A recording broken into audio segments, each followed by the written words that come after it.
முனைவர் ப. மணிகண்டன், தமிழ்துறை உதவி பேராசிரியர், டாக்டர் எஸ்.என்.எஸ். ராஜலட்சுமி கலை மற்றும் அறிவியல் கல்லூரி, கோவை. சென்ற வகுப்பின் தொடர்ச்சியாக பெருமாள் திருமொழியில் நாம் காண இருப்பது தேவகியின் புலம்பல். தாயைப் போல நிழலும் இல்லை, புகலிடமும் இல்லை. அதே போல தாயைப் போல பாதுகாவலரும் யாரும் இல்லை. தாயைப் போல உயிர் கொடுப்பவரும் இந்த உலகினில் இல்லை.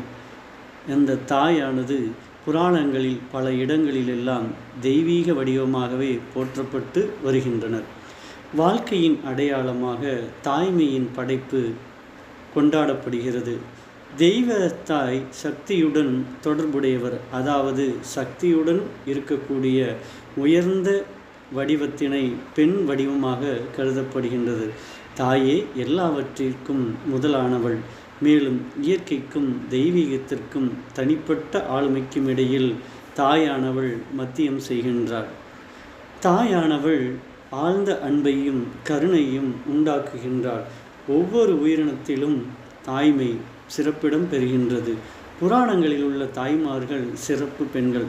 அவர்கள் சிறந்த மற்றும் சூழ்நிலையின் காரணமாக தைரியத்தையும் அன்பையும் வெளிப்படுத்தும் தனித்துவமான குணத்தையும் வலிமையும் கொண்டவர்கள்.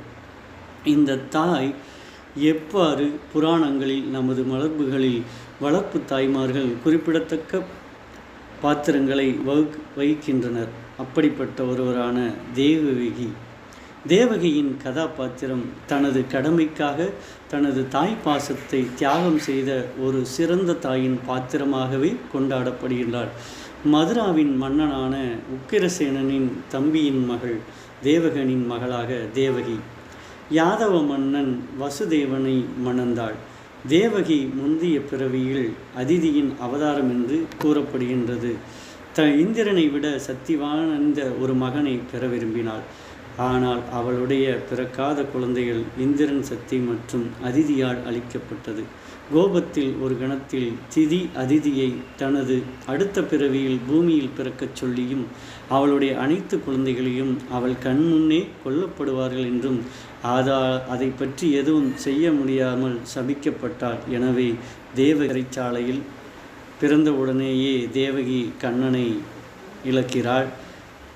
பாகவத்தில் இது தெளிவாக விளக்கப்பட்டிருக்கிறது. தன்னுடைய குழந்தையை வளர்க்க முடியாத சூழலில் என்ன நடக்கிறது என்பதை தேவகியின் கதாபாத்திரம் எடுக்கிறது. கிருஷ்ணரின் இயற்கையான தாயாக தேவகி இருந்த போதிலும் யசோதையுடன் ஒப்பிடும் பொழுது அவள் அதிகமாக கவனம் ஈர்க்கவில்லை. யசோதையும் கிருஷ்ணரும் பல கதைகளிலும் பாடல்களிலும் வெளிப்படுகின்றனர். ஆனால் தேவகி பல இடங்களில் வெளிப்படைய முயலவில்லை. கிருஷ்ணரின் தத்தெடுக்கப்பட்ட வாழ்க்கையை மையமாக கொண்டுள்ளது. யசோதையும் தேவகியும் கிருஷ்ணரின் தாய்மார்களாக சமமான முக்கிய பாத்திரமாக வகிக்கின்றனர். தேவகி ஒரு தாயாக இருப்பதன் பெண் சக்தியாக மாற்றப்படுகிறார். அவளுடைய 6 குழந்தைகளும் இழந்த துக்கத்துடன் கிருஷ்ணரின் பிறப்பால் அவள் மகிழ்ச்சி அடைகிறாள். அந்த மகிழ்ச்சியை வெளிப்படுத்துவது அவரது சிறப்பான தன்மை இருக்கிறது. குலசேகர ஆழ்வாரின் திருமொழியின் 11 பாசுரங்கள் தேவகியின் புலம்பலில் இடம்பெறுகிறது. அதாவது, கண்ணனை தன் வயிற்றில் சுமந்து தான் பெற்றெடுத்தேன். யசோதை போல நான் அதிர்ஷ்டசாலி இல்லை. அவள் உனக்கு ஒரு தாலாட்டு பாடி இருக்க வேண்டும். அந்த தாலாட்டு ஆலை நீல் கரும்பு அன்னவன் தாளோ, அம்புதடன் தயங்கண்ணினன் தாளோலோ, வேலை நீர் நிறத்தன்னவன் தாளோ, ஏலவார் குழல் மகன் தாளோ என பாடுகிறார். அந்த பாட்டினாக என் குழந்தை கரும்பு போல இனிமையாக இருக்கிறது தாளேலோ, தாமரை தாளோ போன்ற கண்களை கொண்ட என் குழந்தை, ஆழ்கடல் தாளோ போன்ற என் நீல நிற குழந்தையும், யானை குட்டி போல நடைபோடும் என் குழந்தையும் தாளோ, மனம் சுருள் முடியுடன் என் குழந்தை தாளாலோ என்று பாட்டு பாடுகிறார். இந்த தாளாட்டு பாடல்களெல்லாம் என்னால் பாட முடியாமல் துரதிர்ஷ்டசாலியாக மாறியிருக்கிறேன் என்று கூறுகிறார். 2வது பாடல்களாக, உனக்கான தாலாட்டு பாடல்களை பாட நான் தவறிவிட்டேன். அதோடு மட்டுமல்லாமல் நீ தொட்டிலில் விளையாடுவதை பார்க்கும் மகிழ்ச்சியும் எனக்கு கிடைக்கவில்லை. என் குழந்தையாக நீ உன் தொட்டிலின் மேல் தொங்கவிடப்பட்ட சிறிய கிளி போல பொம்மைகளை பார்த்து கொண்டிருப்பார். அந்த பொம்மைகள் உன் மீது பார்க்கும் பார்வையை நான் பார்க்கும் வாய்ப்பு எனக்கு கிடைக்கவில்லையே. உன் தாமரை போன்ற உன் கண்கள் அஞ்சனத்துடன் அழகுபடுத்தும் வாய்ப்பு எனக்கு கிடைக்கவில்லை. உன் சின்னஞ்சிறு காலடிகளை மடித்து கொண்டு உனது உள்ளங்கையில் விரல்களை மடித்து தூங்கும் அழகை நான் காண முடியவில்லையே என்று வருந்தி பாடுகின்றார். இதற்கெல்லாம் அவள் மகிழ்ச்சியை அனுபவிக்க முடியாது, என்னவோ ஒரு துரதிர்ஷ்டம். இந்த தேவகியின் புலம்பலானது அடுத்த பாடலில் முந்தை நன்முறை அன்புடை மகளிர்